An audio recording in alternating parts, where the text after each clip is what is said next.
சரியா ஒரு 2 நாட்களுக்கு முன்பு பாத்தீங்கன்னா ஒரு பெரிய கான்ட்ரவர்சியா போய்கிட்டு இருக்கிற அந்த அக்கா டிவி தொகுப்பாளினி வந்து மீடியாக்காரவங்க கேட்ட கேள்வி வந்து பெரிய வன்மையா கண்டிக்கத்தக்கது. அது இன்னும் பெருசா நிறைய பேர் ஏன் குரல் கொடுக்கலன்னு தெரியல. இதே ஒரு பெரிய நடிகைக்கு ஏதாவது ஒரு விஷயம் ஆயிடுச்சுனாக்கா உடனே நேரம் தமிழ்நாடே கொந்தளிச்சிருக்கோம். அது மாதிரி பல தற்கொலைங்க வந்து தமிழ்நாட்டில் உலவர ஒரு சூழ்நிலை ஆயிடுச்சு. இதுவே பெரிய பெரிய நடிகைகள்லாம் இதே மாதிரி அரைகுறை ஆடியெல்லாம் போட்டு வராங்கல்ல, அந்த மாதிரி டைம்ல மட்டும் ஏன் இந்த மாதிரி கேள்விலாம் கேட்க மாட்டேங்கிறீங்க?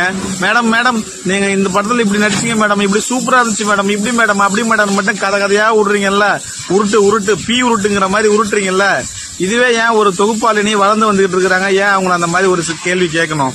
உங்க அக்கா தங்கச்சிலாம் இந்த மாதிரி ட்ரெஸ் போட்டதே இல்லையா?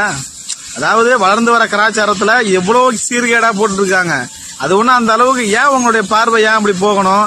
நீங்க மட்டும் இல்லாம இருக்கிறவங்க எல்லாத்தையும் கெட்ட பேர் வாங்கி கொடுத்துட்டு இருக்கீங்க. இதெல்லாம் என்ன நியாயம்? அந்த விஷால் சார் மட்டும்தான் இப்போதைக்கு ஏதோ பதிவு பண்ணிருக்காரு. அது ஒரு சரியான விஷயம். இதுக்கப்புறம் படிப்படியா யாராவது ஒருத்தவங்க அப்படியே ஒவ்வொருத்தவங்களா வந்து குரல் கொடுத்துட்டு இருப்பாங்க.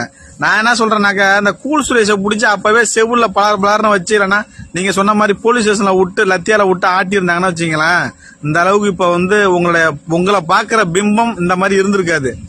அப்ப இந்த சிங்க பெண்ணே அப்படிங்கிற மாதிரி இப்போ அதே மீடியாக்காரங்களே வந்து பெரிய அளவுல வந்து ஆக்கிட்டு இருப்பாங்க.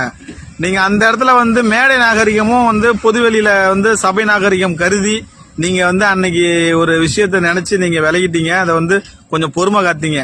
அதை வந்து இன்னைக்கு ஆளுக்கு பிளஸ் பாயிண்ட் ஆக்கிக்கிட்டு உங்களை அந்த மாதிரி கேள்வி கேட்டு மன உளைச்சலுக்கு ஆளாக்கிருக்காங்க. ஏக்கா நீங்க ஒன்னும் பிரச்சனை இல்லக்கா, நீங்க பாட்டுக்கு அடுத்தடுத்து நீ மென்மேலும் என்ன பண்ணுமோ அதெல்லாம் பண்ணிக்கிட்டே இருங்க. ஒரு சில கேவலமான இந்த மாதிரி நாதேரி நாய்களாலதான் பல விஷயங்கள் வெளில வராம இருந்துட்டு இருக்குது. முதல்ல அதை போய் கண்டுபிடிக்கிட்டோம், அப்புறமா அரைகுறை ஆடைகள் எல்லாம் பத்தி கண்டுபிடிக்கலாம்.